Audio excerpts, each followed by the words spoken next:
శివన్నారాయణ ఇంటికి వస్తూ ఉంటారు. ఇంతలో సుమిత్ర దేవుడికి పూజ చేసుకొని ఇంట్లో ఉన్న వాళ్ళందరి దగ్గరికి హారతి తీసుకొని వచ్చి అందరికీ ఇస్తూ ఉంటుంది. ఇంతలో అక్కడ ఉన్న కార్తీక్ దీప వాళ్ళు కూడా ఆ హారతిని తీసుకుంటూ ఉంటారు.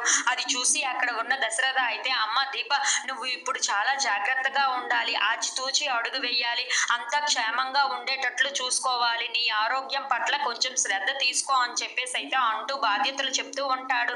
ఆ మాటలు విని అక్కడ ఉన్న జోస్న అయితే, ఏంటి డాడ్ మీరు అలా మాట్లాడుతున్నారు, దీప ఏమి ఇప్పుడు ఫస్ట్ ప్రెగ్నెంట్ కాదు, తనది ఇప్పుడు రెండో ప్రెగ్నెన్సీ, ఆ మాత్రం తెలియదా ఏంటా అని చెప్పేసి అయితే అంటూ ఉంటుంది. ఆ మాటలు విని ఇంట్లో ఉన్న వాళ్ళందరూ అయితే ఒక్కసారిగా షాక్ అయిపోతూ ఉంటారు.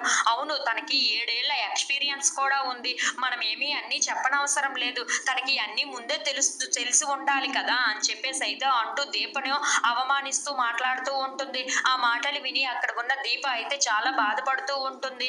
ఇంతలో అక్కడ ఉన్న జోస్న మాత్రం, ఈ దీపకి అన్ని ఎక్స్పీరియన్స్లే, అలాగే ఇప్పుడు బావని పెళ్లి చేసుకుంది కదా, బావని పెళ్లి చేసుకుని ఇప్పుడు బావకు మొదటి బిడ్డని ఇస్తుందే తప్ప తనకేమీ మొదటి బిడ్డ కాదు కదా అని చెప్పేసి అయితే అంటూ ఉంటుంది. ఆ మాటలు విని అక్కడ ఉన్న దీప అయితే చాలా బాధపడుతూ ఉంటుంది. ఇందులో అక్కడ ఉన్న దశరథకి అయితే చాలా కోపం వచ్చి జోస్న అని చెప్పేసి అయితే అంటూ ఉంటాడు. అది చూసి అక్కడ ఉన్న సుమిత్ర అయితే జోస్నను చాలా గట్టిగా కొడుతూ ఉంటుంది. ఇందులో అక్కడ ఉన్న జోస్న ఇంట్లో ఉన్న వాళ్ళందరూ అయితే ఒక్కసారిగా షాక్ అయిపోతూ ఉంటారు. మామ్, ఏంటి ఇలా కొట్టారు నన్ను అని చెప్పేసి అయితే అడుగుతూ ఉంటుంది.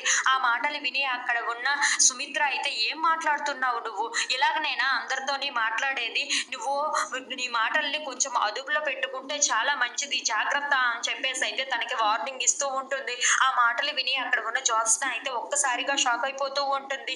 మాతృత్వం అంటే నువ్వు ఏమనుకుంటున్నావు, తల్లి నవమాసాలు పెంచి తన బిడ్డకు ఎంతో కష్టం మీద పురుడిని పోస్తుంది, అలాంటిది నువ్వు ఏమీ కాకుండా ఈ మాతృత్వాన్ని ఇలా తీసి పారేస్తున్నావు కదా అని చెప్పేసి అయితే అక్కడ ఉన్న జోష్నను తిడుతూ ఉంటుంది.